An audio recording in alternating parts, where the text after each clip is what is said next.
그러니까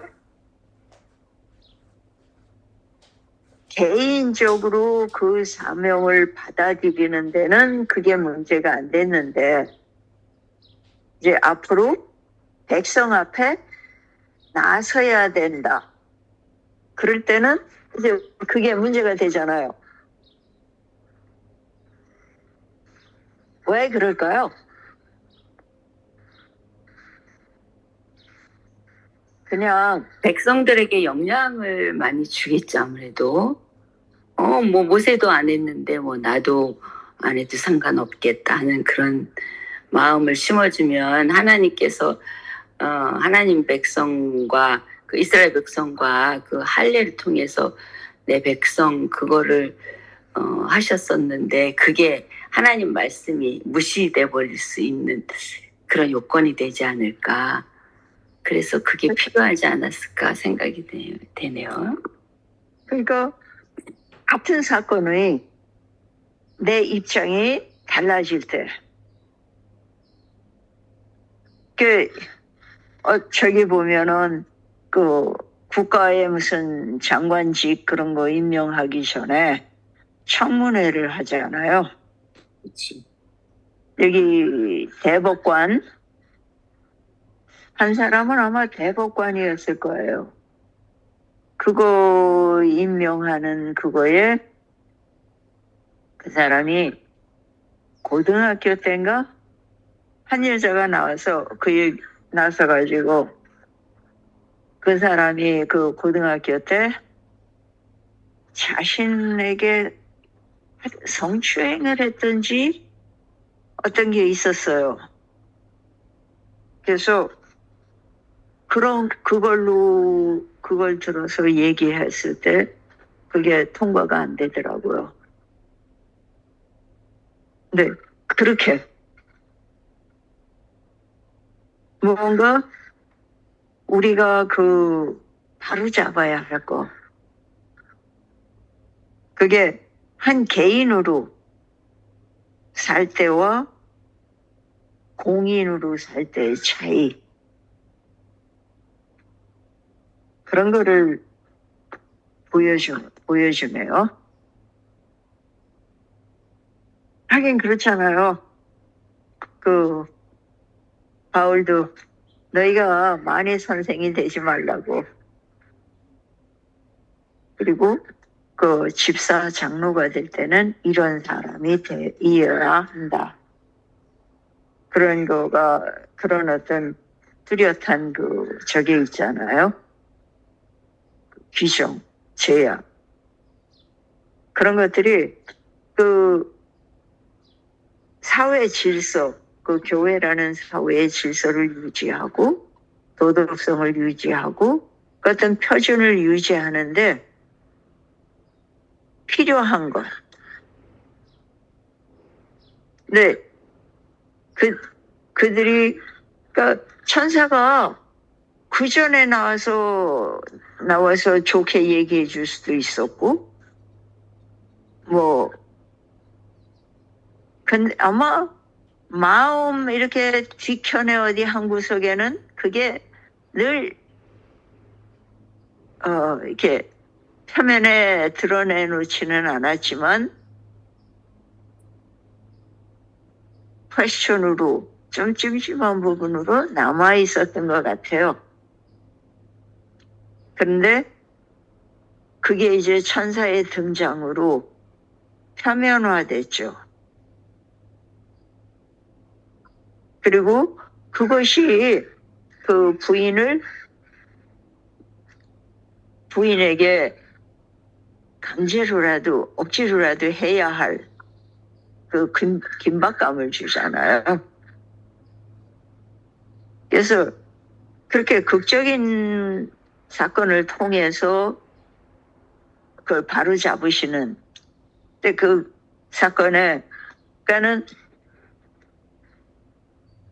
모세가 그냥 묵인한 그 일을 결국 급한 상황 속에서 부인이 해요. 그러니까 알고 있었던 거죠, 그 전부터도. 네, 그런 식의 우리에게도 그렇게 결단을 내려야 할 때가 있잖아요. 아이들한테도 여기까지다라고 선을 그어야 할 때도 있고, 또 나 자신에게도. 네, 우리는 그런 게 이렇게 말씀의 분명한 뜻을 따라서 하는 것보다도 나 자신의 불편함 또는 나 자신의 신념, 그거를 중심으로 할 때가 더 많은 것 같아요. 네, 이렇게 말씀의 분명한 것을 따르는 그런 자세가 있으면 더 좋겠죠? 그리고 저는 그렇게 그가 광야 생활이 그에게는 그냥 불필요한 또는 그냥 허송 세월을 한 게 아니고, 어쩌면 그 애굽의 화려한 궁전에서 외적인 것에 치우치고 또 권력 다툼의 암투 속에서 서로 경쟁하고 견제하고 그런 거를 보면서 큰 그것들을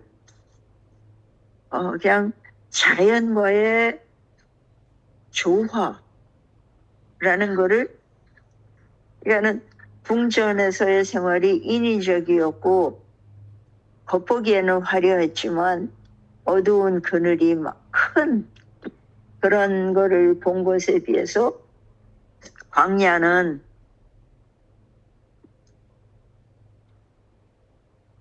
사람의 눈을 끌거나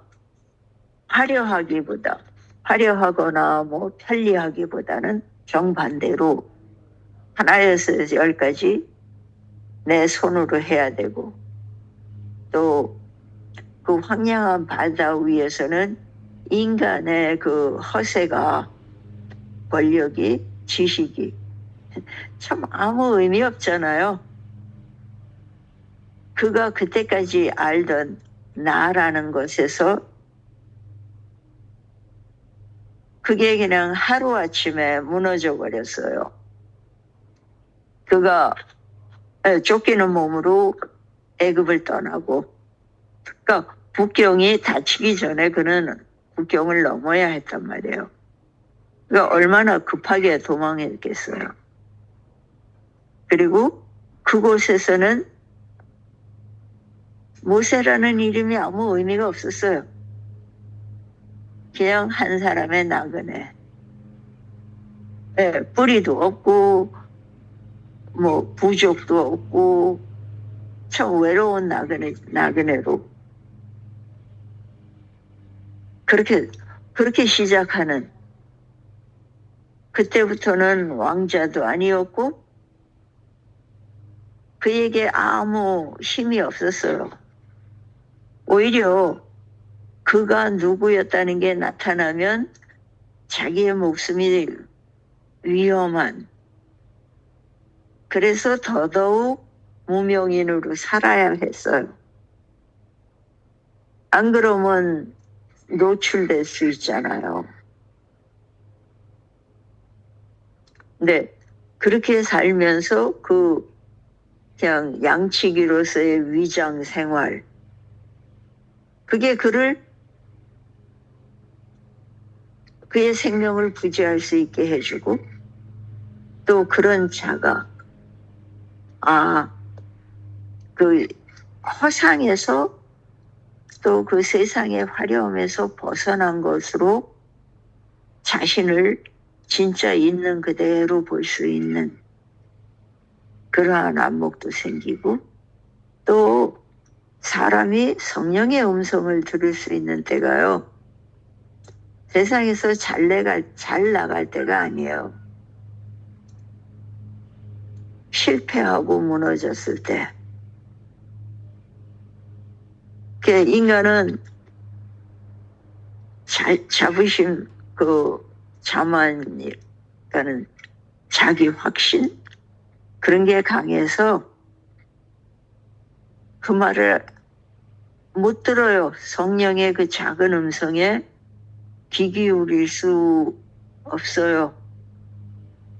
근데 그것들이 다 나한테 빼앗기고 무너질 때, 그때 우리가 비로소 들을 수 있잖아요.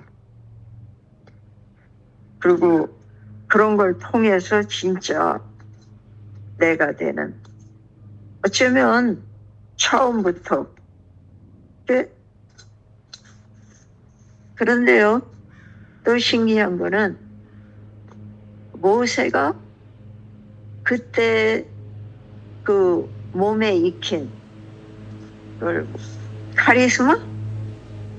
그런 게 있잖아요. 바울이 그렇게 하나님께서 쓰실 수 있는 도구가 되는 배경. 첫 번째 조건은 그가 하나님을, 예수님의 그 사명도 깨닫고 하나님을 믿고, 그게 자기가 핍박하던 그리스도인의 길이 옳은 길이다라는 것을 받아들이는 것. 그 회개의 경험이 필요했잖아요. 그러나 그가 그렇게 훌륭한 일을 할 수 있었던 배경, 그리고 그렇게 많은 성경책을 쓸 수 있었던 그 배경은 그가 받은 교육, 또 그의 그 논리적인 사고방식, 그런 것들이 도움이 됐어요. 모세에게도 그런 그 지도자로서의 훈련, 그리고 그 권력 앞에 당당함. 왜냐하면 자신이 거기 있어 봤기 때문에. 그래서 그때의 그 훈련들이, 그리고 경험들이, 그가 이 백성의 편에 서서 하나님의 명령을, 사명을 완수하는 일을 할 때에 도움이 됐어요. 그래서 그가 훌륭한 지도자로서의 자질을 개발할 수 있었고, 그게 이제 몸에 뱄잖아요. 그러나 근본적으로 그것이 내 거일 때는 내가 하나님의 사명을 감당하는데 쓸 수가 없었어요. 오히려 내 힘으로 해보려는 노력. 그래서 이제 걸기하라 하는 상징으로, 나는 너희 편이다 라는 상징으로 우발적이긴 했지만 사람을 죽이고, 그러나 그의 기대와는 다르게 그 일 때문에 그는 도망가요. 그러니까 광야 다른 데로 간 거는 애굽의 힘이 미치지 않는 변방의 작은 나라, 뭐 거의 애굽에게는 의미도 없는, 신경 쓸 필요가 없는 데까지 밀려나잖아요. 그래서 거기서 그의 생명을 보존해요. 그 광야가 또 어디 나오냐면요, 요한계시록에 그 여자가 광야로 도망가서 1260일을 피해 산다, 그런 말씀이 나오잖아요. 그러니까 광야라는 거는 그 권력의 손이 미치지 않는 곳, 멀리, 되도록이면 사람 많이 사는 데서 떠나서 변방의 이렇게 산속에 힘들게 생명을 유지하면서도 그들이 그 하나님을 바로 믿고 그 말씀을 의지해서 사는 그런 일들을 계속할 수 있었어요. 정말 모세가 여기서도 얘기하듯이 그 40년 동안에 욥기와 창세기를 썼다고 그러잖아요. 근데 그게 영감을 받아서 써요. 와이프인도 마찬가지지만, 근데 그 영감을 표현할 때는 나의 내공이 있어야 되는 거예요. 저 기억하는 한 친구가요. 이 사람은 글을 작가가 되고 싶다 그래요. 근데 그러면서 그 작가들이 한 사람은 보니까 컴퓨터를 한 6대를 놓고 옮겨가면서 글을 쓰더라. 근데 저는 이제 그런 얘기 들으면서 뭘 생각하냐면, 글을 쓴다는 게 멋있고 좋기는 하지만 쓸 내용을 내가 갖고 있는가? 사실은 그게 더 중요하잖아요. 무언가 누군가에게 외치고 싶고 나누고 싶고 당부하고 싶은 무엇이 내 속에 있는가? 사실은 그게 더 초점이잖아요. 근데 우리는 그거를 잊어먹어요. 그래서 겉에 나타나는 거. 그리고 내가 본 몇 사람의 잘못이나 흐름을 가지고 우리는 교회라는 존재를 그냥 싸잡아서 비판하고 신뢰가 무너지고 그럴 때가 있잖아요.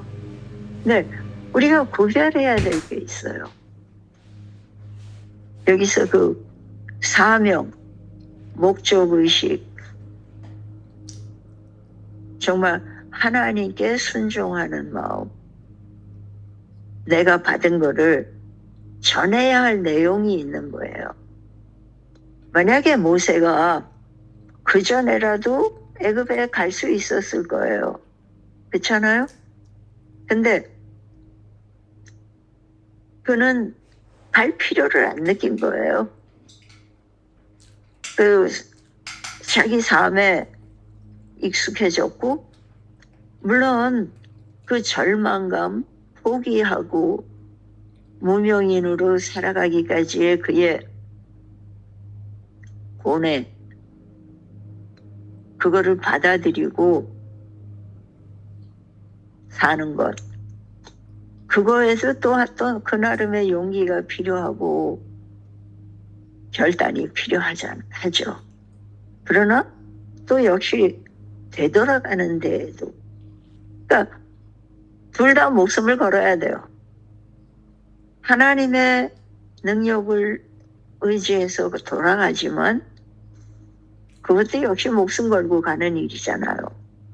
더군다나 자기에게 사형 선고를 내린 그 나라로 돌아가는 거. 가서 잘못하면 다시 잡혀서 사형당할 수 있는 곳이잖아요.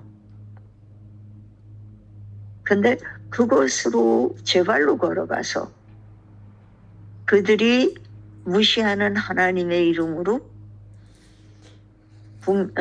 그 민족, 노예라는 걸로 지금 애굽이 국가적으로 이익을 보고 있는 그 나라에 그 백성을 데리고 나온다는 것. 그거는 그냥 죽으러 사자굴에 들어가는 거나 같은 거잖아요. 그래서 도망갈 때는 혼자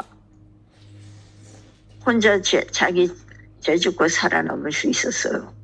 근데 그 많은 사람을 이끌고 나오는 데에는 공개적이어야 했잖아요. 그래서 그가 그냥 그 말씀을 받아들이고 어쩌면 그 무게를 알기 때문에 그렇게 핑계를 댔을 거예요. 옛날 처음에는 내가 하겠다. 시키지도 않은 일을 시작했잖아요. 그러면서 실패를 통해서 내가 못한다를 배워요. 참 이상하죠? 하나님은 잘 나가고 자신만만한 때 우리를 쓰시는 게 아니고요.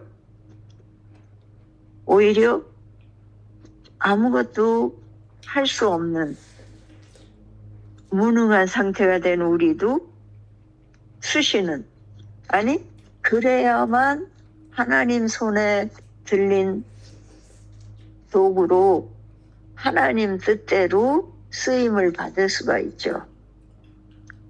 내가 뻣뻣해가지고 내 맘대로 하려고 할 때는, 그리고 앞서갈 때, 내가 이렇게 해서 이렇게 하고 이렇게 하겠다 라고 열심히 앞서갈 때는 오히려 성령의 음성을 듣지 못하고 인도를 받지 못해요. 근데 내가 할 수 없다. 정말 내가 누구기에?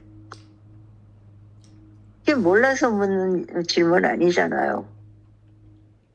이제 나는 그럴 능력도 그럴 힘도 없는 그냥 한 노인에 불과합니다.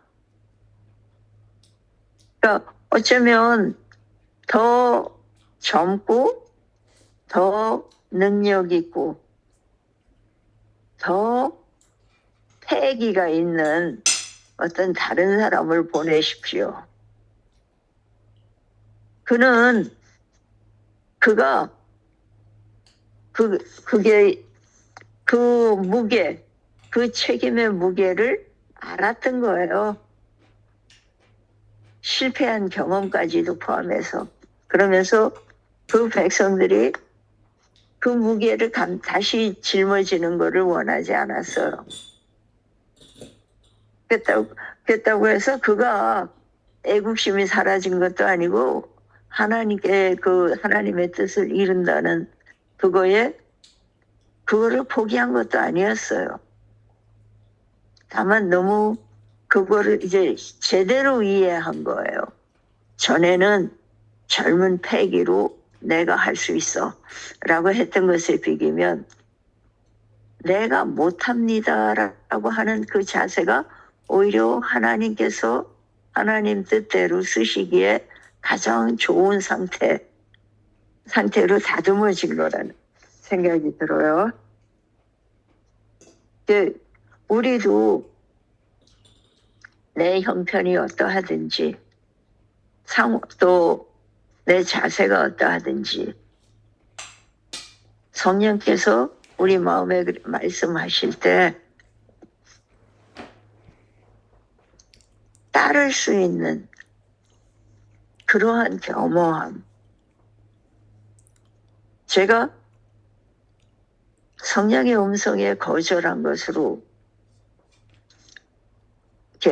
그 경험을 통해서 지금도 그렇지 않게 되기를, 내가 얼마나 고집스럽고 뭐랄까요, 정말 고집불통인 거예요.